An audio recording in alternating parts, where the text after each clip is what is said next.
Well, hello everyone, and welcome to Zoom Meeting Tips. My name is Lisa Weston.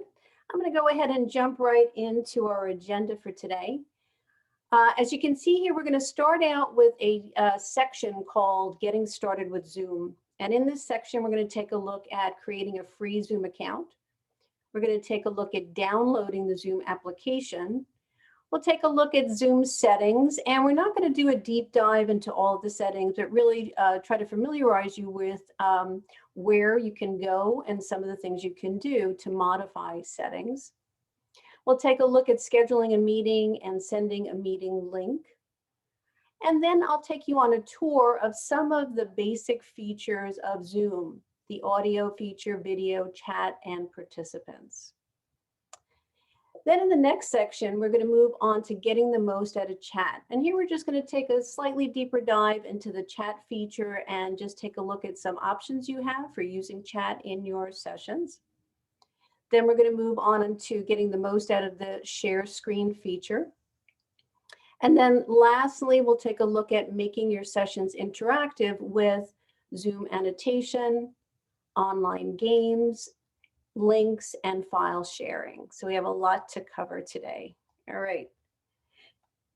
So in our very first section, we're going to take a look at how to create a free Zoom account and how to download the Zoom application. All right, so before I jump into the detail around the downloads, first thing I want to highlight for you is there are some differences between a free Zoom account and a paid or a licensed account. So if you happen to be using one of Literacy New Jersey's accounts, you're using a paid or licensed account. If you're not, you're likely using a free account that you created for yourself. And then here again, I just want to go over just a couple of the differences in the features. The very first item that we see here is meeting time. And you can see here for the free account that you have unlimited time for one-on-one meetings. So if it's you and one other attendee, you can just keep your session open for as long as needed. If, however, you invite a third or fourth person to the session, the time limit is 40 minutes, and the session will actually just close when it reaches the time limit. You can see for paid or licensed account, there is no time limit. The next area here to take a look at is meeting password settings. Now, this is not your password to your Zoom account, but rather it's the password that is created that you would share with attendees or participants that they would have to enter to join your meeting. And you can see here for a free account, you have somewhat limited control over the use of the password, and in a paid account, you have complete control. And a little later on in this session, we're going to take a closer look at the settings and what options you do have to set or eliminate the need for a password. And then lastly, if we just take a look at some Zoom features, you can see for the free account, there are some limitations. And you might be having a conversation with a colleague and they're talking to you about the use of polling questions, and you go into Zoom and you're looking for polling questions because you think that's a great idea. Well, if you're using a free account, you don't have access to polling questions. It's just not available. So I think it's important to note that it's probably not you if you can't find a feature, but it likely is the type of account you have that limits what you have access to. And of course, here with a paid or licensed account, you just have a much more robust offering of features. All right. So let's take a look at creating a free Zoom account. It's actually quite easy. And you can see we have two steps here. Step number one is you want to go to zoom.us. Now the entire URL, HTTPS, et cetera, is actually not required for you to type into your browser. You don't have to type the full address in the address field, but rather you can just type in zoom.us and it'll take you to the Zoom site. Once you're out on the Zoom site, you want to look for this big old orange button and give it a click. Sign up, it's free to create an account. Once you click on that button, you'll be asked, of course, to set up a username and a password. And at the end of that process, you'll be the proud owner of a free Zoom account. So once you're out there, you're out on the web, you've created your account, you can stay out on the web, you can set up meetings, you can modify settings, and you can really do just about everything you need to from the web. But in addition to the web interface, Zoom also has and makes available a Zoom application that you can download. So let's take a look at your options here. All right, on the left side of your screen, you can see Zoom from a web browser. And I have a screenshot here of my Zoom account. And you can see down here on the left, I have a lot of options. I can click on my profile, meetings, webinars, recordings, etc. Kind of in here in the center of the screen, if I have meetings selected on the left, I can click on and look at upcoming meetings, previous meetings. And up here at the top, I can schedule a meeting, join a meeting, etc. So again, once you're out here, you have available to you just about everything that you need to work with your Zoom account, join meetings, schedule meetings, and so on, modify settings. But in addition to that, the Zoom folks make a Zoom application available. So why would you want to also have a Zoom application downloaded if you can go out to the web?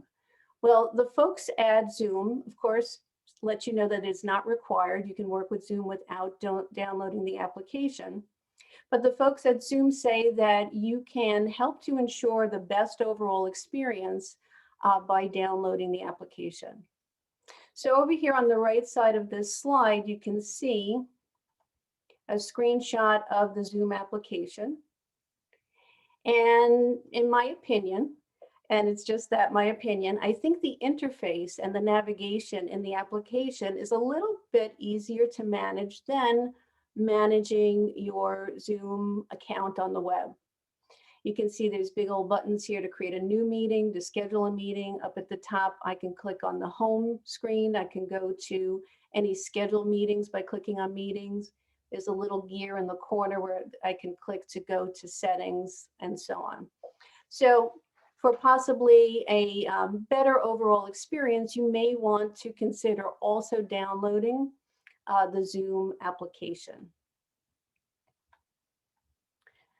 All right, so let's say you decide that you would like to download the Zoom application. So what are you going to do? Well, this time around, you're going to go to your browser. And this time you're going to, and you can see that same zoom.us that we used to create the account initially. This time we want to type in zoom.us/download. And when you press enter, it will take you to the download center. Now, once you're at the download center, you want to scroll through and look at all of the options. And if you're working from a PC, you want to look for Zoom Client for Meetings. And Zoom Client simply means Zoom software for meetings. And once you locate Zoom Client for Meetings, you want to look for the blue download button and give it a click. And what that will initiate is the download of a file. So we can see here that the next step after clicking download is to look for the Zoom installer.exe file. So download will make this particular file available. Now, depending on your device and how it's configured, you may have seen this with other applications that you've downloaded, you may have, as you can see in this second screenshot, at the base of your screen, you get a little image of the downloaded file. And you could go directly to it, open it, double click on it, and it will install the Zoom application. Now, if that didn't happen on your PC and you're thinking, where is that Zoom installer file? I need to access it to install Zoom. If you can't locate it at the base of your screen, you want to look for your PC's download folder. And once you locate your download folder, you will see the Zoom installer.exe file, and you can double click on it to install the application. All right. So if you, though, are working on a phone and you want to download Zoom, or let's say you have a tablet and you want to download Zoom, And with those devices, what you want to do is go to either Google Play or one of the stores that are available depending on the device, and look for and search for the Zoom application. And probably in a much simpler fashion, simply click on install, and the application will be installed on your phone or your tablet. All right, so that was our first segment. What I want to pause here and let you know is that the document that I'm using for this presentation is available to you. I've noted here the URL that you can use to access this particular, it's actually a PDF document. And if you were to go to your browser and type in tinyurl.com/Zoom tips PDF, the file that I'm using here today will open. So if you want to take a moment now to jot that down, I'll just pause here for a second. And once again, if you type in tinyurl.com/Zoom tips PDF, this file will open.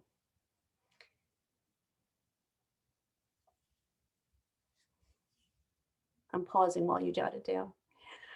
All right. I also want to just mention to you, if you missed an opportunity to write this down, I will show this slide several times throughout the presentation, so you'll have another chance to jot it down. All right, so we're going to move on to getting started with the Zoom section, where we're going to take a look at scheduling a Zoom meeting and sending a link to your Zoom meeting. All right. So since I cannot demonstrate Zoom while I'm in Zoom, and I happen to be recording this presentation in Zoom, I had to pre-record a couple of demonstrations, and I'm going to play several of them as we go through. And this is the first one on scheduling a meeting from the Zoom application. All right, I'm going to go ahead and play that for you now. All right. So in this segment, I'm going to walk you through the scheduling of a meeting in Zoom.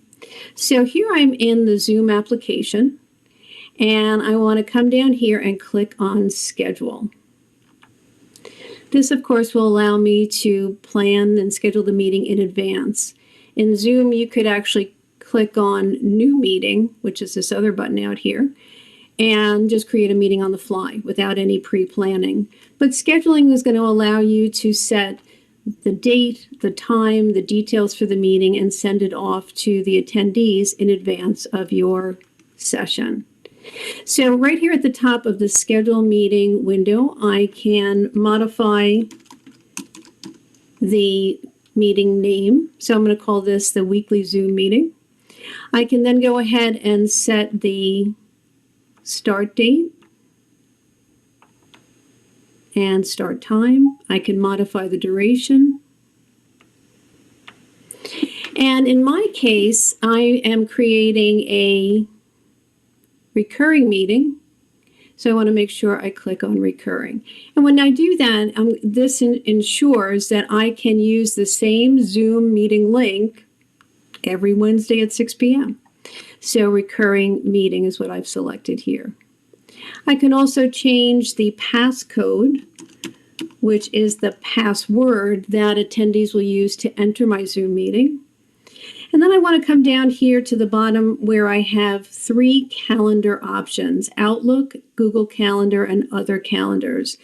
So these 3 options are options for how you share or send the Zoom meeting information out to the attendees.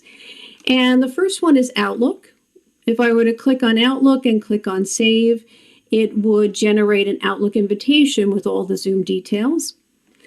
If I click on Google Calendar, a Google Calendar invitation would be created with all of the Zoom details. And the last one is my particular favorite. I typically like to send the details of my meeting out in an email and not a calendar invitation.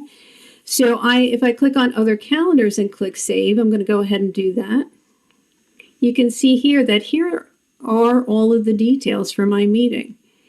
If I click on Copy to Clipboard, I can now head over to an email, and I can paste all of the details for my meeting and send it off to the attendees. So here's Zoom link for our Wednesday meeting, and here are all the details. Click send, and the details are on their way. So that was a walkthrough of scheduling in this case, a recurring meeting in Zoom. All right, great. So moving on, I can actually now do a live demonstration of Zoom on the web that I can do live. I can show you the Zoom web. So I'm going to go ahead and head out to my Zoom account and walk you through the creation of a meeting or the scheduling of a meeting from the web interface. So as I mentioned in the last segment, when you log on to Zoom on the web, running down the left side of your screen, you have a number of options. You can click on Profile, Meetings, Webinars, Recordings, and Settings. And when you click on Meetings, I can see here, I can click on Upcoming, and I can see here I have a recurring meeting scheduled. I can look at previous meetings, but way up here at the top, I can click on Schedule a Meeting. So I'm going to go ahead and do that, schedule a meeting. Very much like the Zoom application, I can change the title, and I can just call this, maybe this is going to be the Tuesday meeting.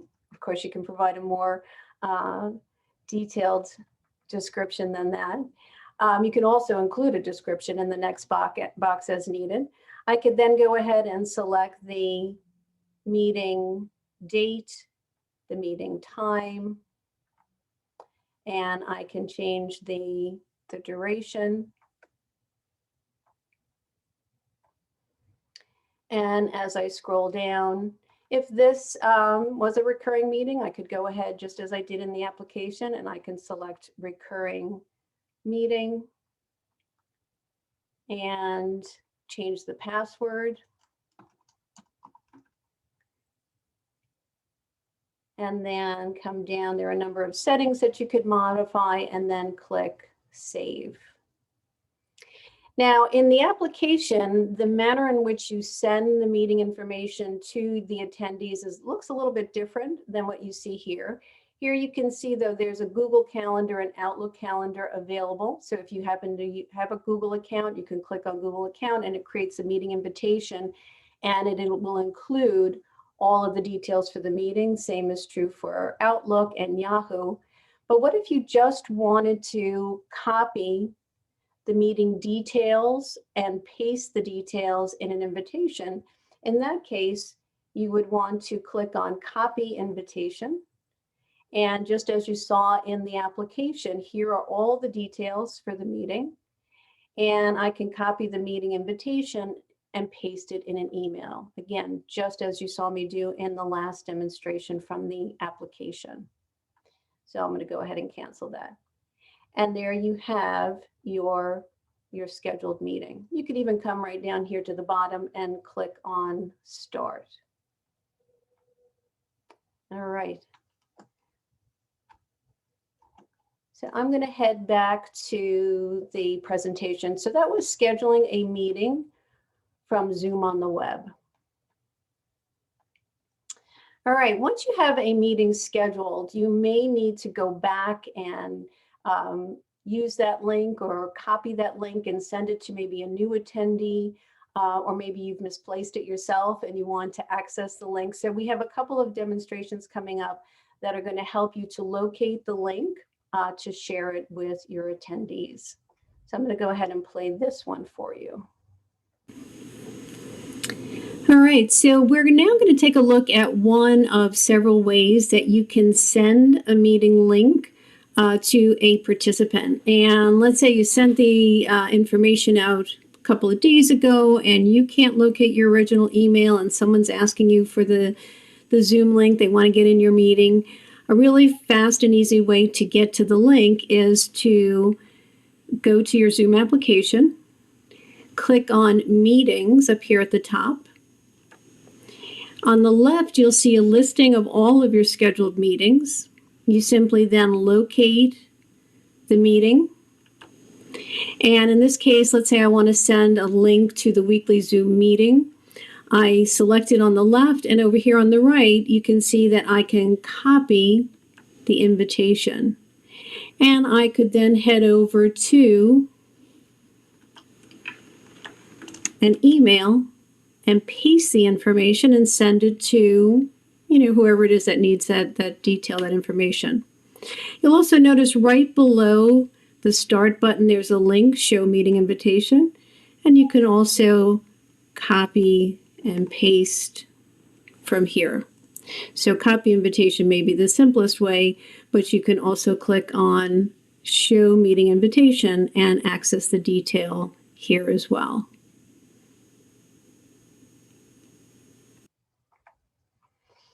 All righty, so moving on. Here we're going to take a look at accessing a link to your meeting from an actual meeting, one that has already been launched and started. So I'm going to go ahead and play this one for you.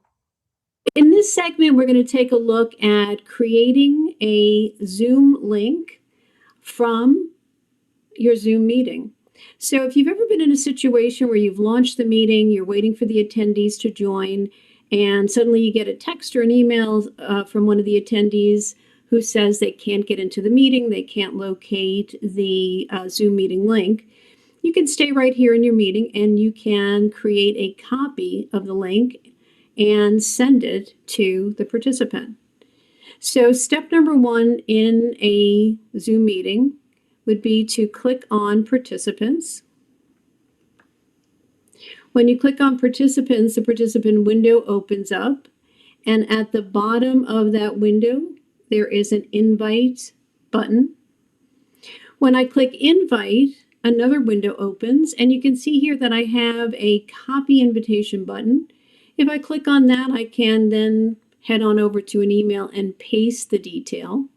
But you'll notice that to the right of Contacts at the top of this window, there is an Email tab. And if I click on Email, I can click on Default Email, which would be the default email for my device. In this case, it's Outlook, or maybe I want to send it via Gmail or Yahoo Mail. Those are your defaults. And if I click on Default Email, for me, Outlook opens up. That's my default email. And you can see it automatically pasted all of the details for this meeting. And all I would need to do is address the email, send it, and the participant who needs the link will have it.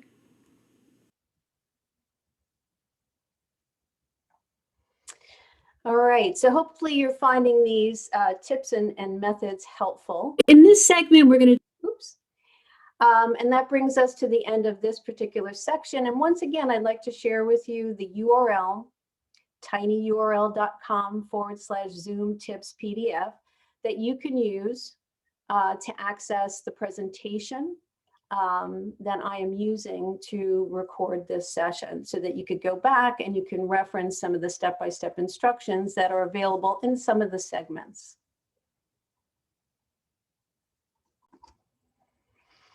All right, so we're going to now move on to Zoom settings. And as I mentioned when I went over the agenda, I'm not going to go into a lot of different settings, but rather just familiarize you with where you can go to review your options and make some changes.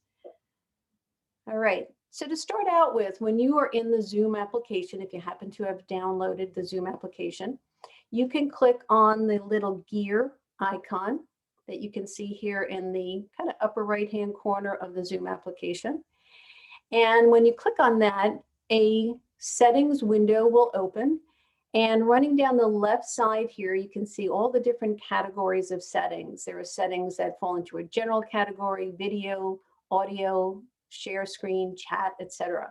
So lots of different categories where you can make modifications to your Zoom settings. So I'm just going to highlight a few things for you as we go through. So When I click on video, you can see here that there are actually a bunch of different settings. One of them is to touch up my appearance.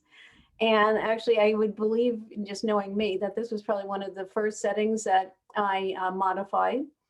And this will kind of just smooth out some of those lines and wrinkles.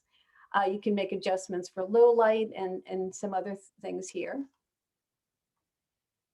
Under audio, you can come here, let's say prior to a meeting, and you could test your speakers and your microphone. Few settings under share screen, under chat, and then some really goofy and fun things in background and filters. So you'll notice down here under background and filters that I have virtual backgrounds and video filters. So I have in the background this zebra. And on my head, that's actually called a video filter. And these are just fun, goofy things that you can use. And then lastly, if you're a person who likes keyboard shortcuts, so that you like to use your keyboard instead of clicking on buttons on your screen, you can actually review all of your options firstly for your keyboard shortcuts. And if you'd like to enable one or more of these, notice there's a column here, enable a global shortcut. You can click on it, and then you can initiate actions like start my video, stop my video, start my audio, mute my audio, and you can do that all from your keyboard. And again, that's just a matter of preference, certainly not required. All right, I'm going to just spend a minute or two talking about the password. Now, this again is not the password that you enter to access your account, but rather it's a password associated with your meeting. And participants would be required to enter the password if one is created to enter your meeting. Now, when you're working with a free account, what the folks at Zoom have done is they pretty much have locked the password field, meaning they are requiring that you create a password. And if you don't create one, you'll notice here on the left this screenshot of a meeting, scheduled meeting window, that under password, this is grayed out. I could not deselect the password option, meaning I'm required to have a password. What I could modify is the password associated with my meeting. So if I want something simpler than this default system-generated password, I can type in something that's easier for my attendees to type in when they join my meeting. But you'll notice here, it's really requiring that I have a password. It's up to me to decide what the password is. When I'm out on the web and I'm looking at web settings, you'll notice over here that there are several settings associated with the password. And again, this is for a free account: meeting passcode, which is a password, personal meeting ID passcode, etc. You'll notice that these are all locked. The little toggle is grayed out, meaning I cannot, as the owner of this account, unlock these. I'm basically, once again, required to use a password. So if you're scheduling a meeting and you find that this creation of a password, the use of a password, is a little bit cumbersome, difficult maybe for your attendees, and you want to simplify things, there's actually a way to bypass the requirement to type the password when an attendee joins your meeting. So here I have, to bypass the meeting password, what you can do. There's a setting out on the web, and I'm going to show you that in my web account in just a moment. There's a setting that is called embed password in invite link for one-click join. You think they could have made the name a little simpler here, but what this is basically saying is you're required to have a password, but if you, as the host of the meeting and the owner of this account, would like to embed that password in the link that you send your attendees, all they have to do is click the link. No password required, because it's kind of embedded and integrated in that link, and they'll be able to enter without typing a password. Just an option, again, if the password seems to be an obstacle, excuse me, an obstacle, I can't say that word today, an obstacle, or is somewhat cumbersome or confusing for some of your attendees, you can eliminate it by selecting embed password and invite link for one-click join. All right. Not sure what happened to my ability to say the word obstacle today, but there you go. All right, so I'm going to take you out to the web instead of going over this slide. This slide will be a great reference for you after the session to find the settings out on the web. But I'm going to go ahead and take you there now.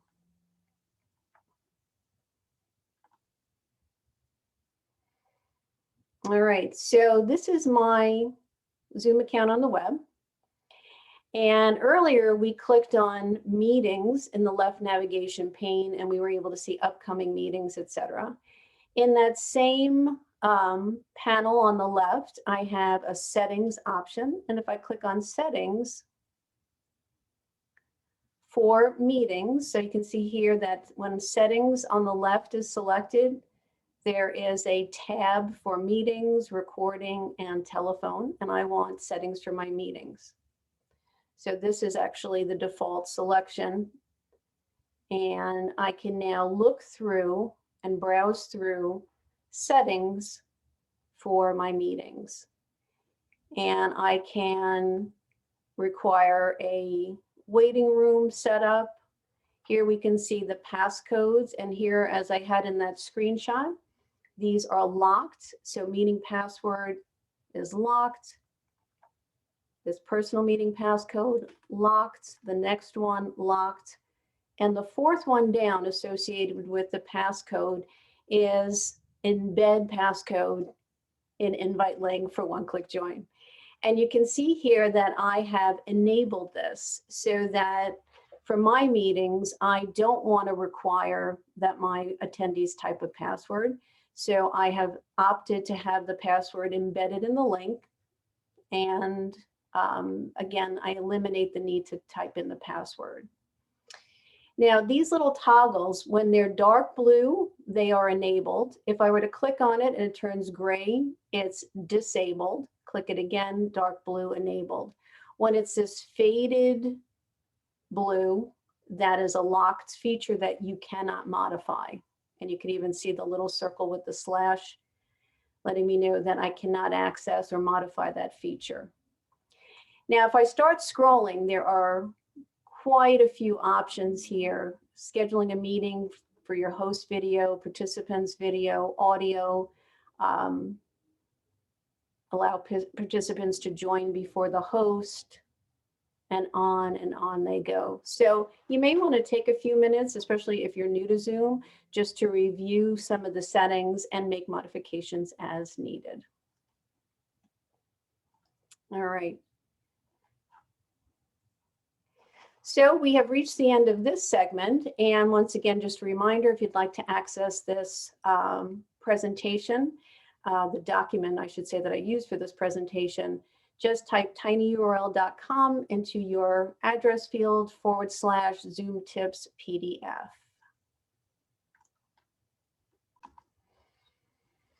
Okay, now we're moving on to an introduction to basic features. We're going to take a look at audio, video, participants, chat, and share.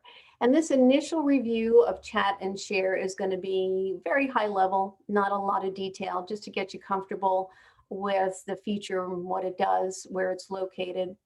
And then in an upcoming segment, we're going to take a deeper dive into chat and share.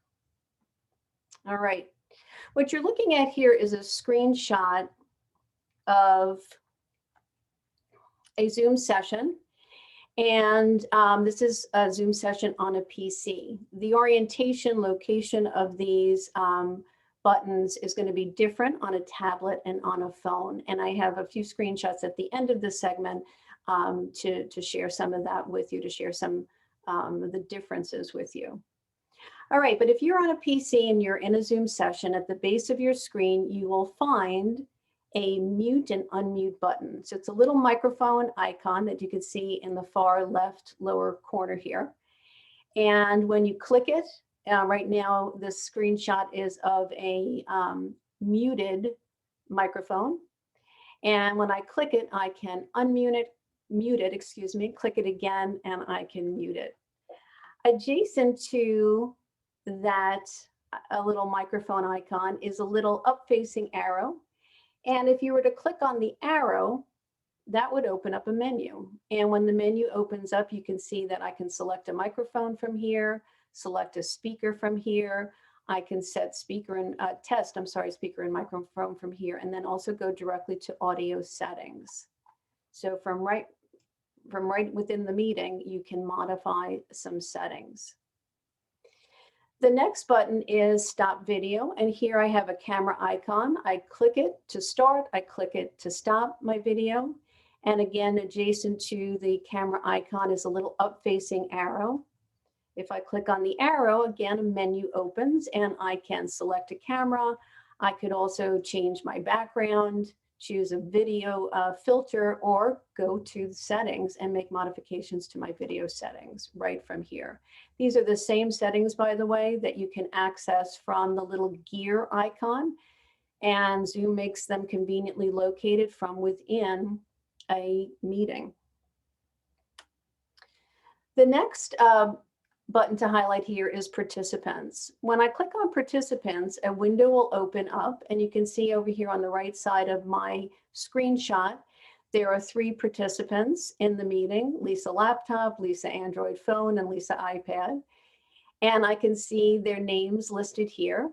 In addition to that, you'll notice that there are mute all and unmute all buttons. So if you've ever had difficulty with folks who are just not understanding either how to mute their microphone, or you hear some background noise and you want to just mute all microphones, you as the host can do that by clicking on mute all. And when you want folks to, of course, contribute and speak, you can click on unmute all.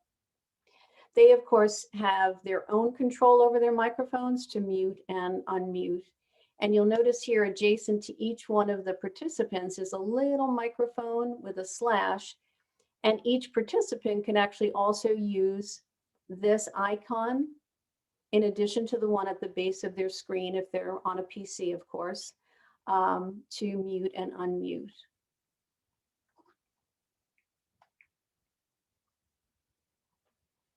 Then, of course, there is the chat window, and the chat window is a great place for you to go to have people contribute, ask questions. And when you click on chat, again, a window will open. When you're on a PC, it will typically just open on the right side of your screen. And you can see down here at the bottom of the little Zoom group chat, it says type message here. And we're going to go into more detail on how to manage this little window. But they can type a message either to an individual and send it privately, or to everyone in the meeting. And again, I'll go over that detail in the next segment. The next button is the share screen button. And when you click on share screen, that allows you to make some decisions as to what you would like to share. So when the meeting first opens, they can hear you and they can see you if you have your camera enabled. But if you have something on your desktop, something like a document or maybe a website that you want to share and show and explain, you have to click on share screen. When you click on share screen, you have quite a few options. You can select screen, which is this first little thumbnail. And by selecting screen, you will be able to share anything on your PC. An open document, you can open a website and share it. You can have several things open before your meeting and then just go from one to the other with ease, and whatever you select will be visible to your attendees. So share screen gives you lots of flexibility to share anything really on your device. There's also a whiteboard that you can share. And this is an electronic whiteboard, just like a physical one that you would have in a room if you were teaching or presenting. And the whiteboard is something that you as the presenter can write on, can draw on, and it is also a whiteboard that your participants can write or type and draw on as well. A great tool if you're brainstorming and you want people to contribute all at the same time. Open up the whiteboard, ask everyone to start typing their ideas and their contributions. All right. There's also, you have the ability to share if you happen to own and have an iPhone or an iPad. And let's say you're on a PC and you want to share some photographs on your iPhone. You can share your iPhone, go through a couple of steps that are actually will appear on screen for you as the host to link up to your iPad or iPhone and share documents, photos on those devices. You also have the option to, as you can see here, select an individual application. So here I have a browser that I had open to a particular website. If that is the only thing I want to share with my attendees, and I don't want them to see anything else if I navigate away from this browser, I can pre-select it, and that will limit my participants' view to just the selected application. Maybe it's a PowerPoint, maybe it's just a Word document, and you can select just one file, one application at a time. So screen, share anything, whiteboard, iPhone, iPad, or select from anything that you have open on your PC, an individual application.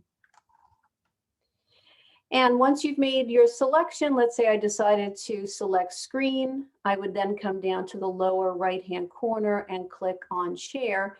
And I now have the ability to share documents and images, browser images, etc., with my attendees. Now, what if I'm on a tablet? Things look a little bit different, and this would be true, of course, of your participants as well if they're joining on their phones or on a tablet. You can see here I have a screenshot of an iPad, and the buttons we just went over, the little microphone, the camera, share screen, participants, they are no longer at the bottom of the screen, rather they're up here at the top. You'll also notice that some of the icons are not visible, like the chat that I just clicked on, that's not visible here. But you'll notice that there is a more button. And when I clicked on more, I was able to open up this little menu, and I could access chat and meeting settings, etc. So when you're on a tablet, or your participants are on a tablet, and then specifically this is an iPad, the icons are at the top of the screen. Now, if you have folks on a phone, again, they have similar icons. There's that microphone, the camera, shared screen, participants, and there's that more button where they can click to access more options like chat. So in this case, they are at the bottom of the meeting screen or meeting window. But they're more compressed, right? There are fewer options, and more would open up a menu to access additional options. All righty, so once again, if you would like to access the document that I'm using for this presentation, simply go to a browser, type in tinyurl.com/Zoom tips PDF.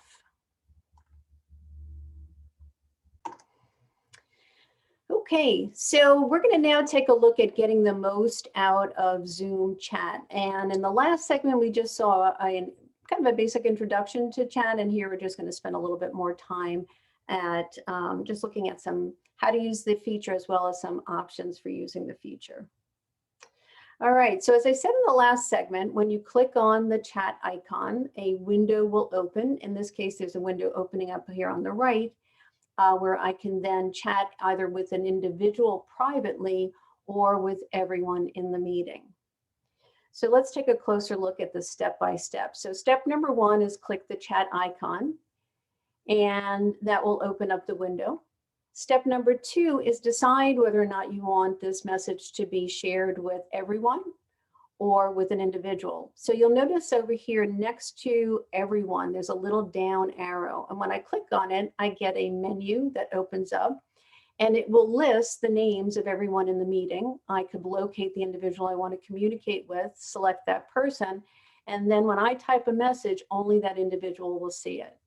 If I do want to communicate with everyone, so maybe you're sharing a question and you want everyone in the meeting to see, or maybe you've been asked to contribute something that everyone can see, you want to make sure you select everyone. And everyone, by the way, is the default setting. So step number one would be to click the chat icon. 2, decide who you'd like to communicate with. And then 3, type your message. So you want to go right where Zoom has indicated where to type message. Once you start typing, or I should say once you complete your message, you want to press enter, and that will make the message visible to other folks, either the individual you selected to communicate with privately or everyone in your meeting. The other thing to note is that chat is great for typing, but it's also a great place to share links. So you might have a document that you have a link to that you want to share with everyone, or maybe a website that you think would be helpful. You can paste a URL or a link in the area where it says type message, press enter, and then that link will be made available to everyone in your meeting or to a selected individual. All right, so it may be a challenge for folks who are new to Zoom and the folks in your meeting to locate chat, open it, determine or figure out how to use it. So I would actually suggest that you use a screen like the one I have, I'm sharing with you now, to walk people through accessing chat and using chat. So you can show them the chat icon. You can show them where to select everyone or an individual, where to type, etc. So just a suggestion, just to help folks to locate and understand how to use the chat window. So here's just maybe a cute idea. So let's say, and let me just move this out of the way. So let's say you wanted to have some fun with your group and you wanted to, have them answer a riddle, like how many tickles does it take to make an octopus laugh? And you could tell everyone type what they think in the chat window. And then after everyone responds, you can then share the answer. It's 10 tickles or tentacles. You could use the window maybe to generate a list of vocabulary words, and you could ask everyone to type their favorite fruit in the chat window.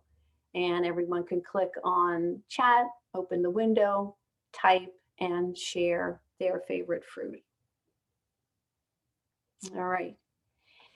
Now, as the host of a meeting, if you are sharing a document, sharing your screen, sharing a whiteboard, whatever it is you happen to be sharing, the chat icon will no longer be at the bottom of your screen. So instead, you want to go to the top of your screen, and there'll be a menu or a toolbar with options. You want to look for the More button. As you can see here, the 3 dots, click on More, and that will open up a menu, and you can select Chat from a menu. So once again, when you as a host are sharing, your icons are no longer at the bottom of the screen. The toolbar moves to the top of the screen, and you want to look for the More button, click it, and access chat. When you are sharing, the chat window will actually overlay whatever it is you're sharing. Participants won't see the chat window, but it will interfere with your ability to see everything on your screen. So I would say when you're sharing your screen, you open the chat, you make good use of it, and then close it probably soon after.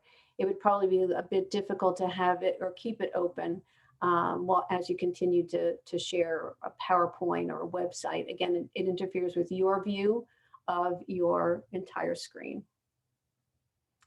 Another neat feature as the host to make you aware of is you have the ability to save the chat. So let's say everyone just typed in their favorite fruit. You now want to use that and preserve that list as a vocabulary list. You can click on Save Chat. So here again, we have the ellipsis, the 3 dots at the base of the chat window. So here we have a little cutout of the screen, but you'll notice over here on the right, this is a full image of the Zoom group chat, and there's your ellipsis in the lower right-hand corner. So you determine you'd like to save it. You click on the ellipsis, you click on Save Chat, and immediately following that click, you will see a green band in the chat window and a link to show that file that was just generated with the vocabulary list with everything in the chat. It will take you to that file in, pardon me, in a folder. Now, let's say you don't go there directly. You don't go to the folder right away. You don't click on the link. And let's say you've closed the meeting and you forgot to access the file. Well, then what are you going to do?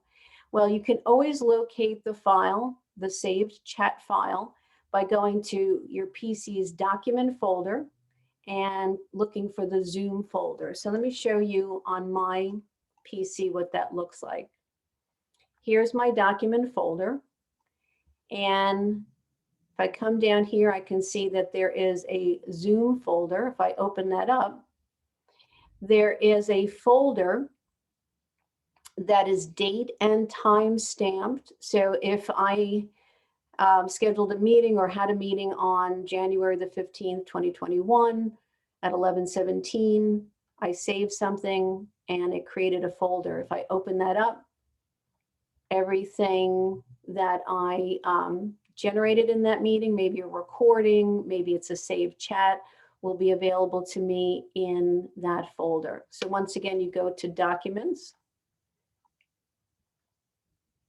Zoom, and locate the folder for the date and time of your meeting. Okay, so a really neat feature is the ability to save the chat. All right, so here I have another recording just to go in a little bit more detail and show you the chat window in action. So I'm going to go ahead and play this for you. All right, so in this demonstration, I'm just going to walk you through a very simple example of how you can use the chat window. So you can see here that in order for me to create this demonstration, I've invited myself to the meeting. So I joined the meeting on my iPad and I'm hosting the meeting on my PC. So I have Lisa iPad and Lisa Weston. All right, so here's the scenario. You want to use the chat window. Maybe you've asked everyone to type their 2 favorite fruits in the chat window and you want to create a vocabulary list. So step number 1 would be to direct everyone to open the chat window. And they're either looking for the word chat, or if they're on a PC, they're looking for the little speech balloon. When I click on chat, the chat window opens. And depending on the device that you are on, it will either open up on the side of the screen, or it actually may open up on top of or float on top of your Zoom meeting. And you could, of course, move it around, move it out of the way, close it whenever you're done working with the chat window if it's in the way. But here it's opened up on the side of my screen. You can see at the base of the chat window, I can make my choice of chatting with everyone, or if I click the down arrow, I can select a participant to chat privately. But here I want to ask everyone to share with the entire group their favorite fruits. So I'm going to select everyone. I'm going to click where it says type message here, and I'm going to type in apple. When I press enter, my entry will actually display in the chat window. Now I'm going to go over to my iPad, which is sitting by my side here, and I'm going to type in, as if I were another attendee, I'm going to type in pear and press enter, and you can see the other participants' entry. I can type in another fruit, let's say orange, press enter, and so on it goes. Now let's say you've compiled a list of vocabulary words that you want to save and maybe reference for your next class. You can come down to the ellipsis, which is also known as the more icon, so the 3 dots ellipsis. I'm going to click on it, and I'm going to select Save Chat. Now, after I click on Save Chat, this green banner displays, and I can click on Show in Folder. Show in Folder will just take me to the file that was just saved, and here we can see Meeting Saved Chat, and if I double click on it, it opens up. I can see apple, pear, and orange, and I can use this as my vocabulary list. Now, if you didn't click on Show in Folder right away, and after the meeting you thought, oh, you know what, I'd really like to get to that list that we compiled in class, what you want to do is go to your PC's Documents folder. The subfolder that you're looking for is Zoom. And when you double click on Zoom, you can see here I have quite a few folders saved. Each one of them contains chats and whiteboards that I've saved from some of my other meetings. You'll notice that it's date and time stamped, or forgive me, date stamped. And you would know, of course, which folder was for today's meeting. Open it up, and there is your file. All right, so that is using chat. And just once again, if you have folks who are working on a tablet or a phone, you want to direct them to access chat to the More button. And chat is a menu option. And when an individual is accessing and opening chat from a phone or a tablet, the chat window will overlay their screen. So I would suggest that you know, especially if you have folks on, or a number of folks on tablets and phones, use the chat window in a somewhat limited fashion. Otherwise, it will get in their way of viewing everything else that you're sharing and reviewing on your screen. But as mentioned, the tablet is a More button and the phone is a More button, and they can click it and they can access a menu and select chat. All right, so here again is that URL if you'd like to access this presentation. Go to tinyurl.com/Zoom tips PDF. Okay, so now we're going to take a look at getting the most out of the share screen feature. And we just covered kind of at a high level some of the options for share screen in one of the previous sections. But here we're just going to spend a little bit more time going over the share screen feature. All right, so as mentioned in that earlier segment, you want to always start out with by clicking on share screen. That will open up a menu of options where you can choose what it is you'd like to share. So when I want to share a number of different things on my device, let's say on my PC, and I want to go from, let's say, a browser to a PowerPoint to a Word document. To simplify things for myself, I may want to select screen.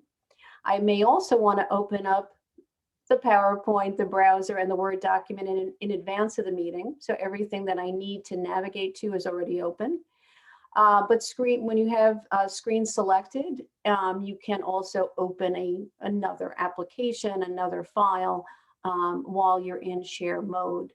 So screen gives you the greatest flexibility to move from one application, one file to another.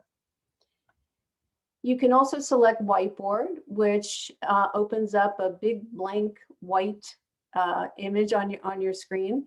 And you can type and draw, and your participants can type and draw. And in the next section, we're going to take a closer look at annotation on a whiteboard. I can also choose iPhone, iPad. If, let's say, I have a document on my phone or iPad, or let's say photos that I'd like to share, I can select that option, or I can select an individual file or application. Once I've made my selection, I would just want to simply click on my selection. I then click on share in the lower right-hand corner to share my selection. All right, so once again, screen allows me to just go from one open application to another. I can also open additional applications and files and share them. Here you see a browser window, a Word document, and a PowerPoint. If I select whiteboard, a blank white screen appears, and there is an annotation toolbar that we're going to go over in more detail in the next section that you can use to type, draw, point to things, erase things, undo things, and you can also save whatever you type on the whiteboard. And I'm going to show you that in the next segment. If there was something on my iPhone or iPad that I would like to share in a meeting, and let's say I'm hosting the meeting from my PC, and I want to share something on my iPad, I simply make that selection. The first thing I will see as the host are these step-by-step instructions. It says on your iPhone or iPad, connect to Wi-Fi, tap screen mirroring, and these are really user-friendly guidance. And these are things that you're going to do on your iPad or iPhone to communicate with and display documents and photos in your Zoom session. So you can see here, when I did this, there's an image, a screenshot of my iPad, and it was visible in my Zoom session. And once again, that Zoom session was hosted on my PC, on my laptop. All right, so where are your Zoom tools when you share? They're no longer at the bottom of your screen. So if you're on a PC and you are the host, you're used to seeing your mute and unmute and your video icon at the base of the screen. When you're sharing, they move to the top of the screen. And you'll notice that some of the options like chat are no longer graphically displayed in this toolbar. I can see the microphone, the camera, but I don't see the little balloon icon for chat. Well, if there's something that you need and you don't see it, click on more. And then you can see here, chat, breakout rooms, record, and a whole bunch of other options are available. So where are your Zoom tools when you share? They're at the top of your screen. Again, if you're on a PC. All right. Okay, in this next topic, we're going to take a look at making your sessions interactive. And specifically, we're going to look at annotation on the Zoom whiteboard and on shared screens. And I'll explain what that's all about as we go through this. All right, so step number one in using the annotation tool is to determine what you're going to share. So you want to start by clicking on share screen, select either the whiteboard, an open document, or an application. Because you can annotate, you can draw on top of an image of a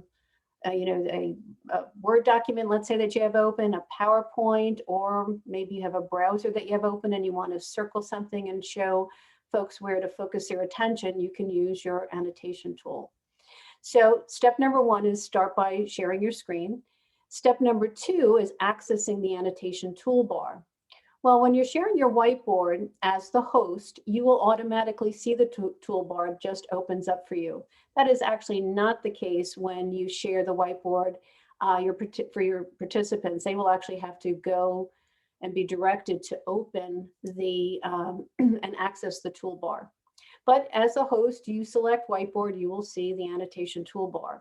Any other application, you as the host will also have to work a little bit harder to get to the toolbar. So in the upcoming demonstrations, I'm going to show you exactly what to do, but you can see here, if I was sharing an application, let's say a Word document, I would go to the toolbar at the top of my screen, and there's the button for annotate, and that will open the annotation toolbar.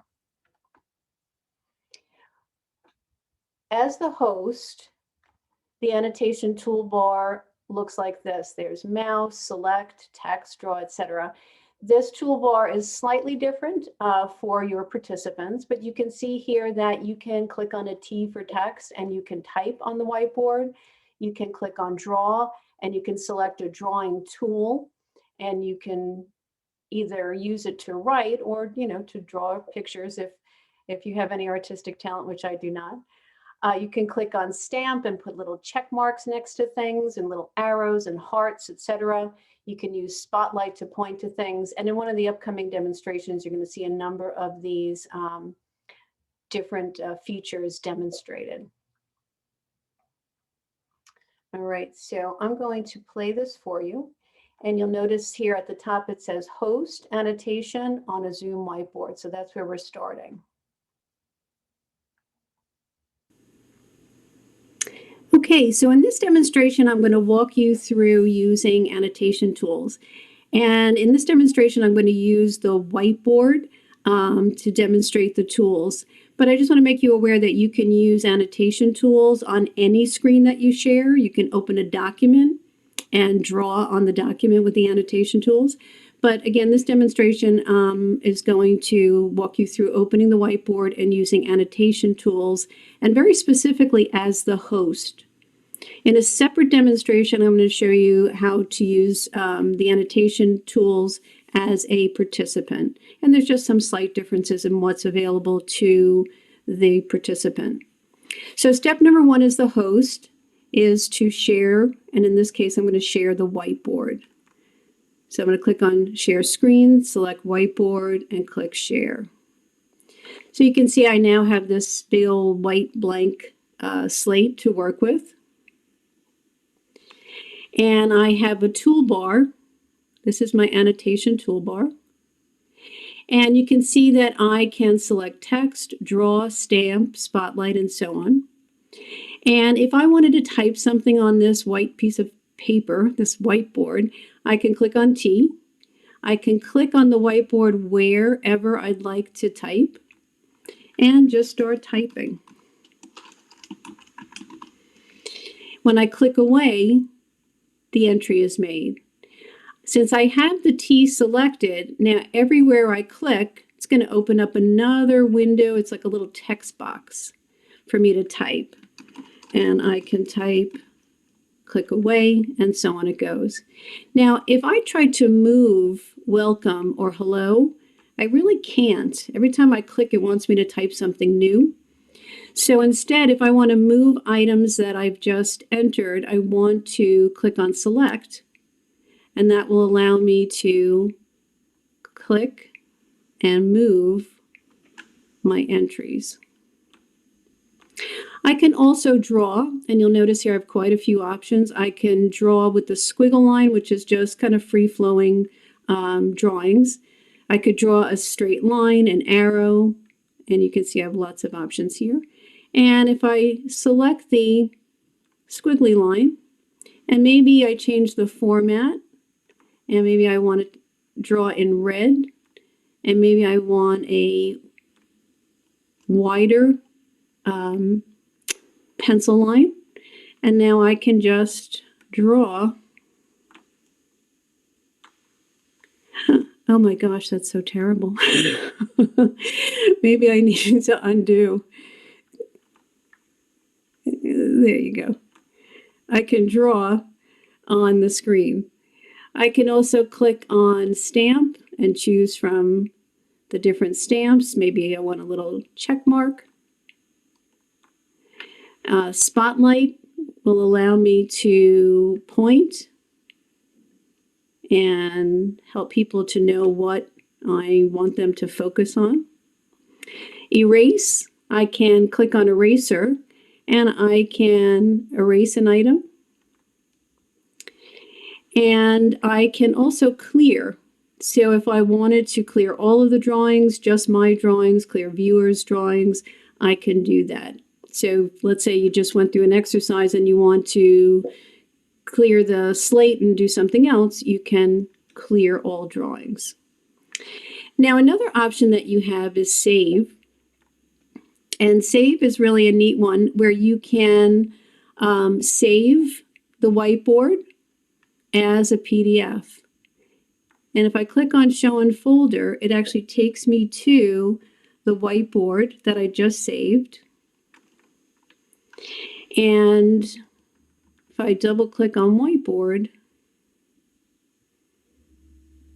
PDF is going to open, and this is what I saved. So it's a really neat way to work with a group of people, brainstorm ideas, generate ideas, or do something fun and creative, and then save it for future reference. All right. And I can, of course, stop sharing, which will close the whiteboard.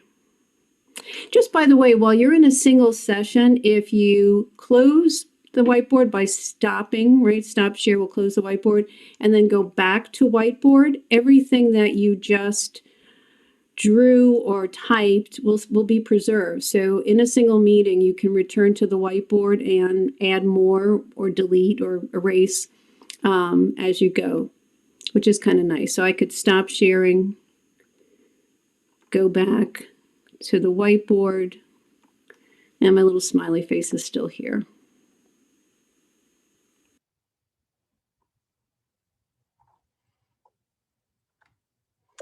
Okay, continuing on. Okay, so in this demonstration, let's go to annotation, and this is again from the host perspective, annotate a document. So I'm going to play another demonstration for you.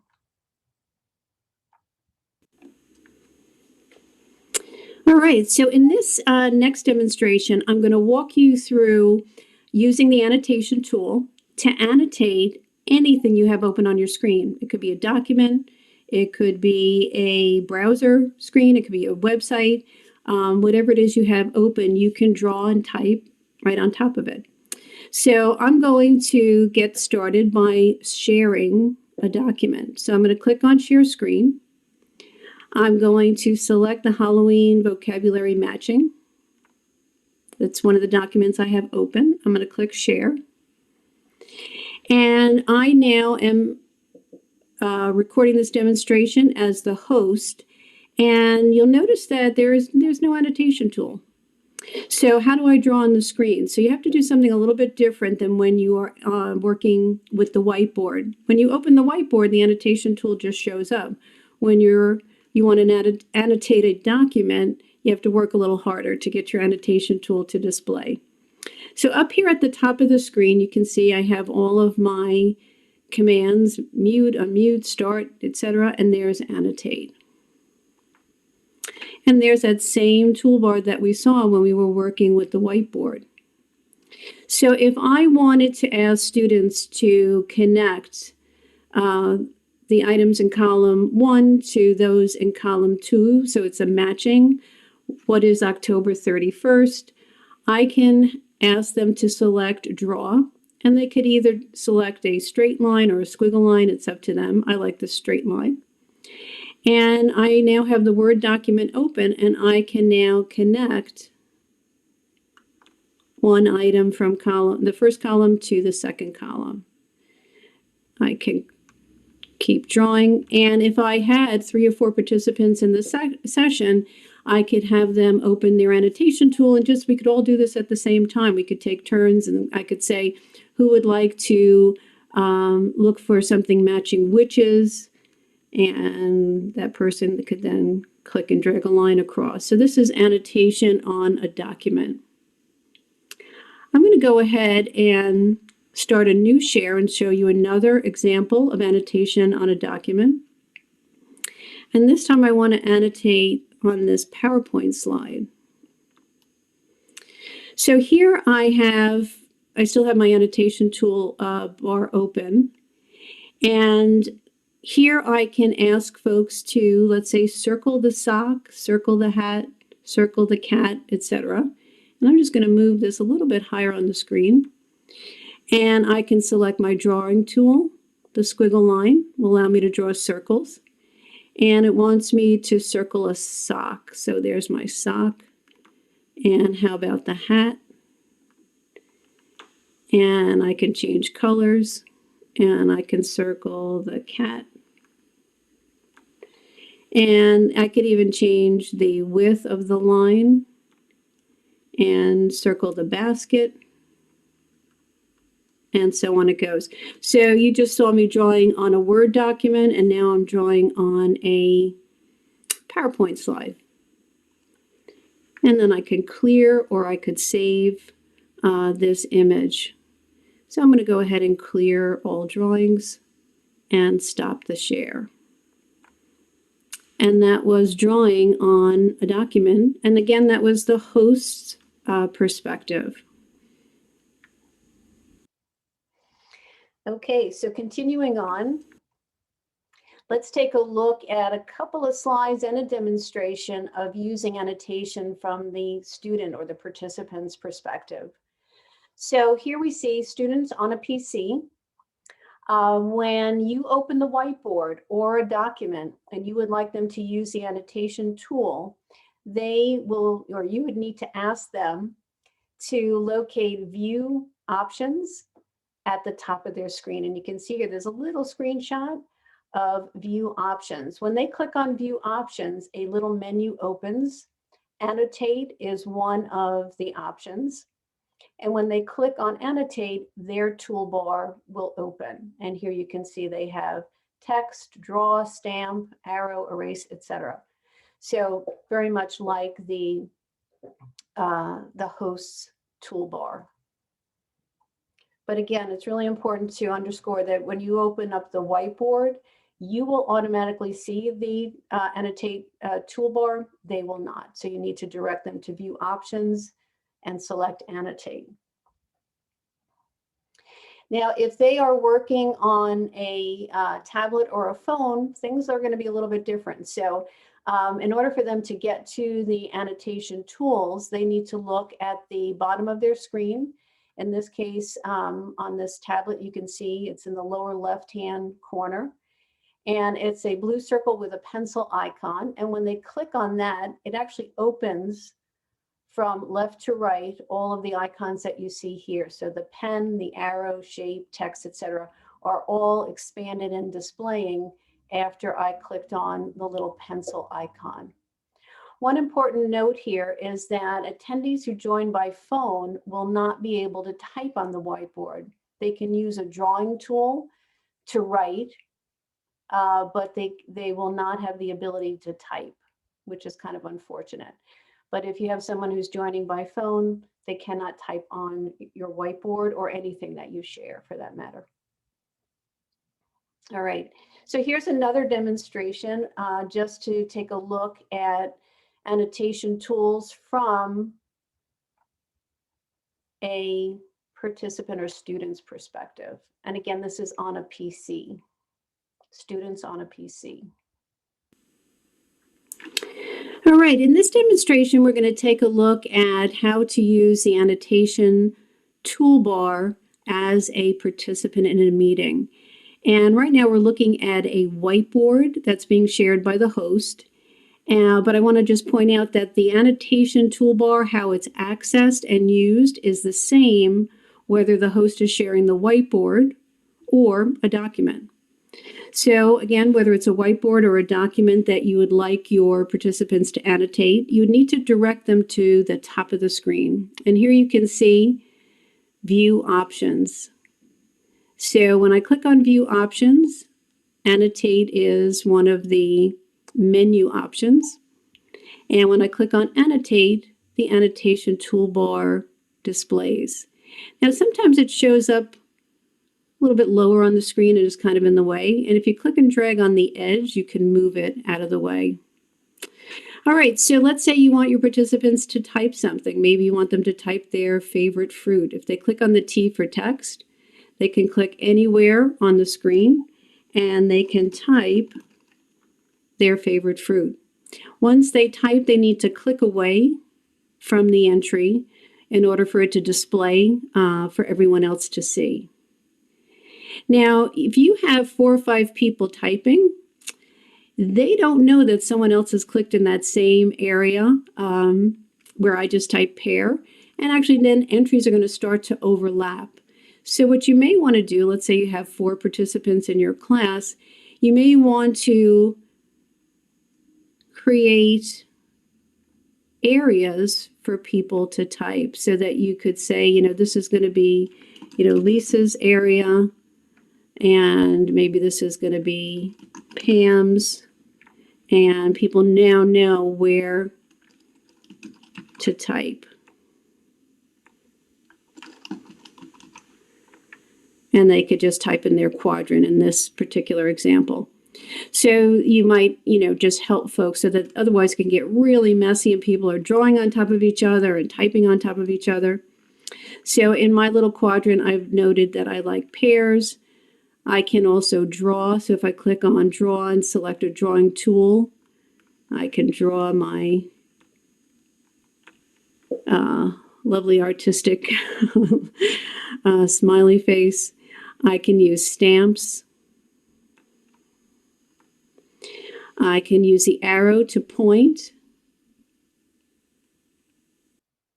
I can erase, just as we saw the host doing the same. So it's a very similar toolbar. I can also undo. I can redo. I can clear all of my entries, which I'm not going to do because it would actually wipe out everything. But there you have it. That is annotation from the participant's perspective. So once again, at the top of the screen, view options, and actually let me just move this down so you guys can see this. View options, and there's annotate.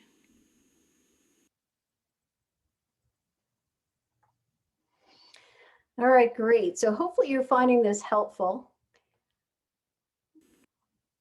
And maybe try using annotation in one of your next sessions. So once again, if you're interested in accessing the PowerPoint presentation that I'm using for this recording, go out to your browser, type in tinyurl.com/Zoom tips PDF. Okay, so we're now going to move on to making your sessions interactive online games. And the 3 websites that we're going to take a look at are Jeopardy Labs, English Club, and WordWall. All right, this first one, Jeopardy Labs, is where you can go to create your own Jeopardy game. So if you wanted to add a little fun or interest to your sessions, you can go out to jeopardylabs.com. Click on build, create a password, and start building. I'm actually going to take you out there and I'll start building a game just to show you how easy this is. All right, so here I am at jeopardylabs.com. You can see here at the top, there is a link to build a new Jeopardy game. So I'm going to click on build. It wants me to enter a password and start building. I'm going to click on start building. As soon as I click on start building, I'm in an environment where I can start entering the title of the game, title of categories, and the actual questions and responses. So let's say I wanted to enter a title. Let's say this is going to be an entire vocabulary Jeopardy game. Just where it said enter title, I type vocabulary, that now becomes the title. I now have, what do I have, 5 columns where I can create and enter different categories. So let's say that I have a category for clothing and maybe one for different foods, and so on it goes. I can just enter the name of each category. And then when I'm ready to enter the question and responses, I just click on the value. So here under clothing, I'm going to start with 100. And you can see, let me move this out of the way. You can see that this window has 2 sections. One is the question prompt, and then the other is the correct response. So let's say my question prompt is a knit top, and the correct response is a sweater. That's all I need to do to set up that particular item, that question. And I can go ahead and click continue. And that has been entered.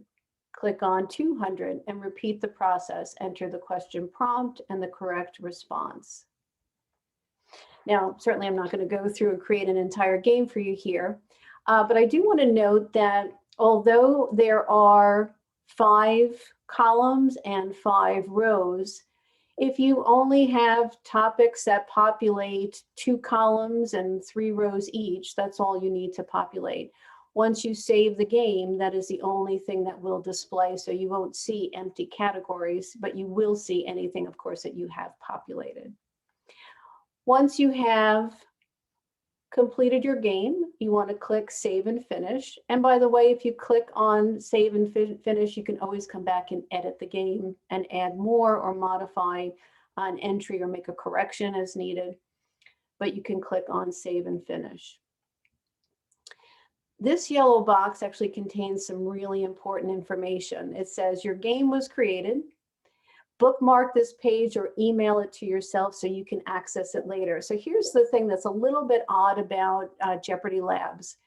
Every game is a separate URL that you need to retain. And the URL, of course, is the address up here in the address field. that you need to retain so that you can get back to the game. You cannot create a profile. I can't say I want to see all Jeopardy Lab games for Lisa Weston. That doesn't exist. But if I save the URL for every game I can create, I can get back to each one of those games separately as needed. So this yellow box, really important. So you want to either bookmark this, which would mean you can come in your browser and create a bookmark. I'm in Chrome and I would just click on this little star and save this as a bookmark. I'm not going to do that though. I don't actually need the bookmark. Or I could copy this URL and I can paste it in an email, send it to myself, and I would be able to access it. Or I could paste it in a Word document, in a PowerPoint, and access it as needed at a later date. Since this is only a partially created or barely started game, I'm going to take you to one that I created that has a little bit more detail for this demonstration. So I created a U.S. History and Civics for Citizenship, I can't speak today, Civics for Citizenship game. And I saved the URL so I can come out to the game. And once I'm here, you'll notice that it has this drop-down menu for teams. So I actually only have one participant in my class, so I can select no teams. And even if you have a large group, you may not need to or want to set up teams, but you can, and you can then score. You'll see scores accumulating for each one of the teams. But I'm going to select no teams, and I'm going to click on Start. Here I have my categories, and I have the various amounts so that student can say, I'd like to see symbols and holidays for 200. I can click on it. When do we celebrate Independence Day? Now, once you're in a question that you've created, you'll notice that you can reveal the correct response either by clicking the spacebar button or just pressing the spacebar on your keyboard. And that will display, we celebrate Independence Day on July 4th. Press escape on your keyboard, or here you can click the escape button, and that will take you back to the game. And you'll notice that 200 for symbols and holidays has been grayed out. All right, and then you would just continue on that way, making a selection, spacebar, escape to continue. There's a menu in the lower left-hand corner of my screen, and if I click on that, it takes me back to the start. Now, I could leave the game and return and click on continue, or I can reset the game and play it again on another day. So I have continue and I have reset. I also have edit. So as I mentioned earlier, if I wanted to go into my history and civics game and make a modification, I click on edit. You can see it's spinning up here a little bit. There it is. And you can see I can add a category. I could add an additional question in the existing categories. And if I made a change, I would then click on save and finish to save those changes, and they would be available to me if I had made a change the next time I access the game. All right, so that is Jeopardy Labs. And just a quick review of what I shared. You go out to the site, click build, enter a password, build your game, and remember to save the URL or bookmark the page so that you can locate it and return to it after it's created. All right, another website that you may find helpful is the English Club. And I'm going to take you out to the English Club. And here you're going to find games that are already prepared and ready for you to use. The biggest challenge really is finding a game that really suits your needs, so that if you're teaching something and you're saying, you know, I really like a game on, you know, synonyms, or I would like to play a game, you know, for sentence structure, you can come out to, again, it's englishclub.com/ESL games. I think I have marbles in my mouth today.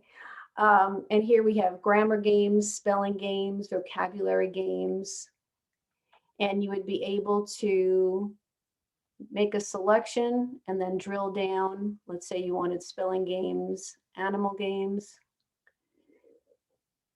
and then scroll down and browse through. And actually, this one actually just takes me to one game. If there were more than one game, I could browse through the available games. So here it wants me to use these letters and it wants me to drag the letters onto the L bar to spell the animal. DOG, check. Looks like you've got it already. And then I can go to the next game. So these, again, are games that you can browse and hopefully locate something that is that meets your needs and supports whatever it is that you are currently teaching. And that was English Club. And here's just a screenshot of a matching game and build a sentence game, just to give you just a little bit of a flavor for some of the other games that are available on the English Club site. All right, and then there's Word Wall, and I think Word Wall is my new favorite. And here you would go to wordwall.net, and I'm going to actually head right out there, just show you around. When you're out at the Word Wall site, you can create a profile. As I did here, you can see that I'm logged in as LM Weston 2. But you actually don't even have to do that. If you wanted to access or locate a game that is already created, you can go out to Community. If, however, you want to create a profile and create your own games, notice there's a Create Activity button, you can do that as well. But if I click on Community, so this would be, I have no interest in creating a profile. I just want to go out to Community and see what is available that I can leverage that's already been created. Click on Community. I could search up here for a particular topic. And let's say I wanted to see if there's a game that helps students practice the difference between or when to use a and an. I can type that in the search. And I can scroll through the search results. And here's one, adjectives and articles, a and an. Click on it.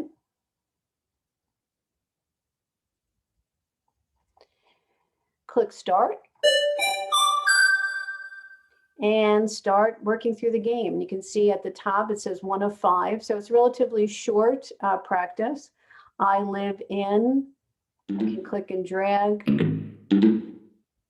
Right. And if you wanted to, you could make a link to the game available to your students to practice on their own. But if you are presenting, they can tell you, it's either a, none, or an. Make a selection, submit answer, and you get feedback immediately with a check mark, and then it advances to the next. I am blank interesting person. So if I put in the wrong answer, I get some immediate feedback, and so on it goes. So that is Word Wall Community, right? So that game was already created by someone else and made available to the Word Wall community. But if I wanted to, I could create an activity. So I'm clicking on the blue button here, Create Activity. And you can see there are quite a few templates. I can create a matching game, a kind of a Wheel of Fortune random wheel game, sorting groups, find the match, quizzes, pardon me. And then you can enter your own content. So you can customize and create your own game. And I'll show you my activities is where the games I have created are stored. So I went over here to create activity. I created some sample activities, and when I want to access them, use them, edit them, I go to my activities.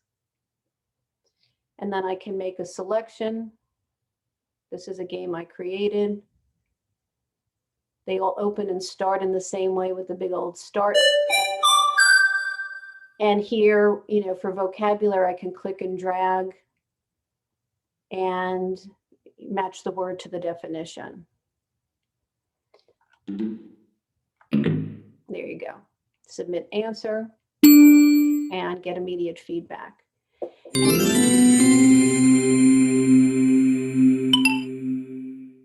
And so that I started in Create Activity and then went to My Activities to launch it. Now, this website, WordWall, will allow you 5 custom games that you create by clicking on Create Activity. And once you reach a limit, it doesn't allow you any additional games. You can always go to Community to see if there are games that you can leverage, or you can always come back and edit your game. So if you have, let's say, a game where you have matching words to their definitions and the vocabulary that you want to use in the game has changed, you just replace the words that you entered in your original game. So you have Community, Create Activities, and go to My Activities to access anything that you created and either would like to use or edit. All right, so you start by going to wordwall.net. Sign up is optional, or I should say sign up would be necessary only if you're going to create your own games. If you want to use Community, you don't need to create a profile.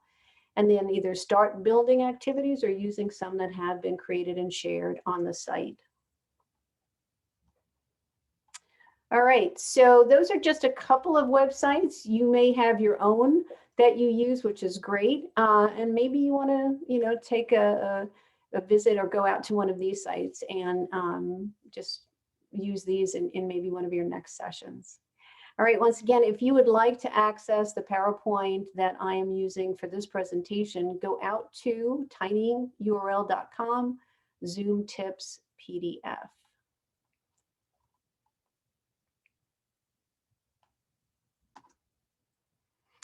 All right, so continuing on with making your sessions interactive, we're going to take a look at using links. And this is a really short and sweet little topic.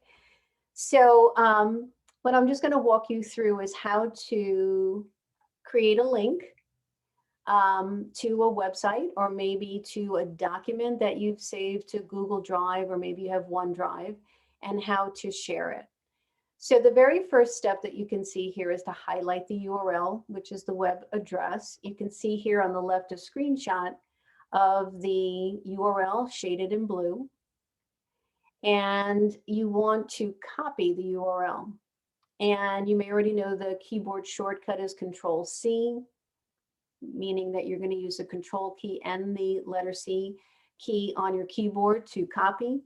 Or you can always right-click on the highlighted URL and select Copy from a menu.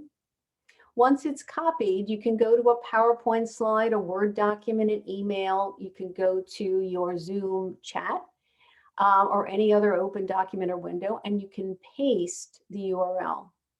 Control-V is in Victor, meaning your Control key with the V key will paste, or you can right-click. Let's say you want to paste it in Word and select Paste. Now, sometimes when you paste a URL, it's not immediately clickable. But if you paste and then press your Enter key, it activates the link and it becomes clickable. So whoever has access to it can click it and go to the site or to the document that you're sharing. So I'm going to go ahead and walk you through really quickly the creation of a link. And let's say that I had this game that I wanted to share with students in my classroom. I could highlight the URL and I can simply click and drag to highlight it. Sometimes when you simply click in the address field, it will highlight. If it doesn't, you can just click and drag to highlight. I can now use Control-C on my keyboard, or I can right-click and select Copy. And then I can go to, let's say, a Word document. Maybe I'm creating a homework document and I want students in my class to go out to a site to practice using a game. I can paste it in the Word document. Now you'll notice that this is currently not clickable, right? It just looks like text. But if I press enter, there's now blue shading, which is the default for a link. It turns blue, it's underlined. And now when I hover over the link, it says I need to use the control plus a click of the mouse to launch that particular link, and it will take me out to that site. So control key and a click of the mouse, and it takes me out to the site.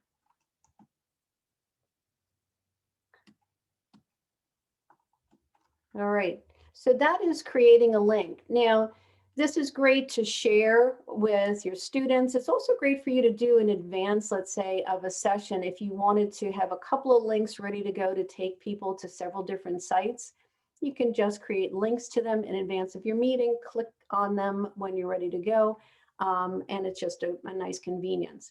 But you can share the links with students. You can share them live in a session in a chat window. So here you can see this is a screenshot of a meeting that I attended where folks were sharing links and pasted them in the chat window. Let me move this out of the way so that you can see that those are in the Zoom group chat. And then everyone who was attending that meeting could go to the chat, click, and go directly to a document that was shared or a website that was shared.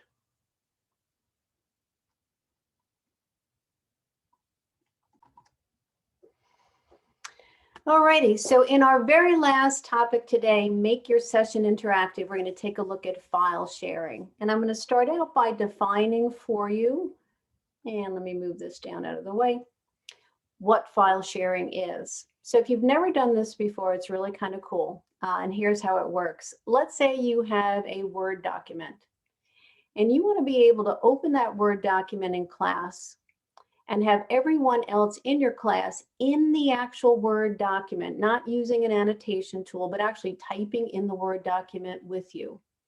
You can do that by using something called file sharing. So step number one is you need to save that file to cloud storage like Google Drive. Now, if you have a Gmail account, you have access to Google Drive. And it's just cloud storage. So instead of storing it on your PC or storing the document on a tablet, you're storing it on one of Google's servers in the cloud. So you want to save it to the cloud, and that will enable you then to share the document with multiple people, have all of them open it at the same time, and have all of them type in it at the same time. So really kind of cool stuff. So the step-by-step instructions are available in this document, and they are quite detailed. So I'm not going to cover them here, as you can see, but rather I'm going to demonstrate how to do this in my Google Drive. So here I am in Google Drive, and I have a whole bunch of documents already saved here. I have tutor training slides, substitute drill, student writing handout. All of them are saved in Google Drive. These are not files sitting on my PC's hard drive, but rather they're in the cloud. Now, let's say I have a brand new document. Maybe I created a homework document, created it on my PC, not on Google Drive, but I'd like to share it with everyone in my class so they can all open it at the same time and all type in it at the same time. Well, I could either come here to New and create a new Google Doc and create it right here in Google Drive, or I can, if I had created it, let's say, on my PC, you can see here I have a listing of a whole bunch of documents I created on my PC.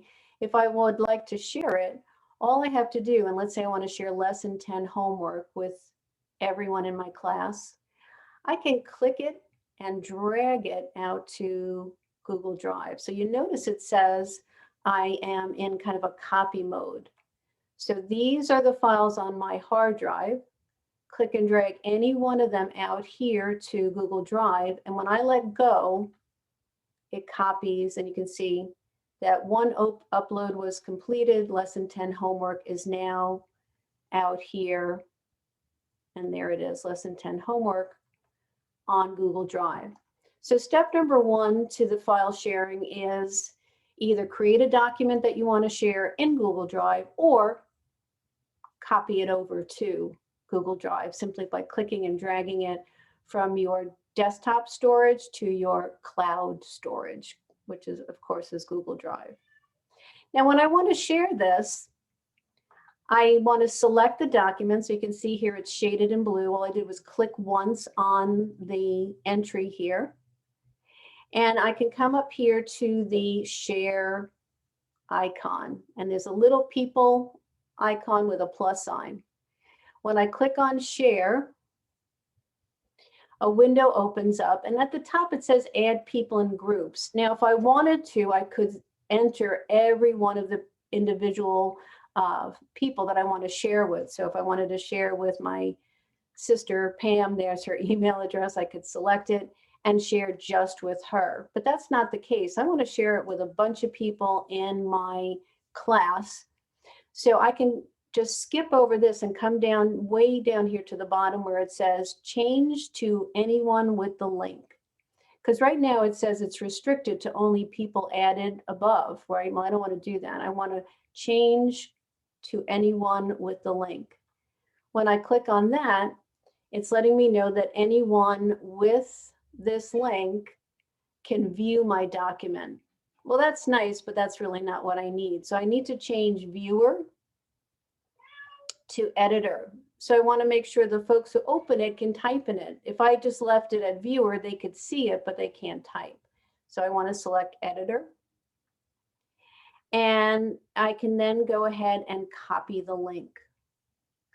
So then once I have the link copied, I could go to my chat window in Zoom, paste the link, and anyone with the link can click on it and open the document. If I didn't have the chat window open, maybe I wanted to send it as part of homework. And everyone could open the document at the same time, at different times, and they can make entries in the document. Maybe you have a homework document with sections for each person. The same link will provide everyone you send the link to access to the document for editing. So let's say I was going to send it in a Word document. I copied the link, I pasted, oops. And now by clicking this link, anyone with this link, watch what happens, can click it and go out to the document. If I click open with Google Docs, it's loading, it's just taking a minute up here. I am now in the document, and anyone who has that link can come into here and start typing.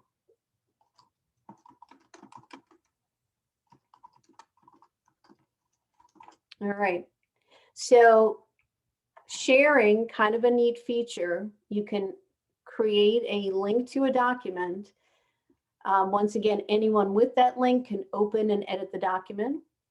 And additionally, they can open and edit it at the same time. So I could have 2, 3, 4, 5 people in the document at the same time, everyone typing, making changes, and editing the document.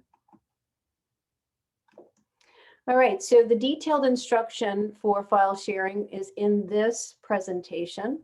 And if you'd like to access the document with this detail, type tinyurl.com/zoomtipspdf in your browser's address field, and that will take you to this document. All right, hope you found that helpful. Thank you so much for listening. If you actually watched the entire presentation, I hope you found some of these tips and ideas and suggestions useful. And with that, have a great 2021.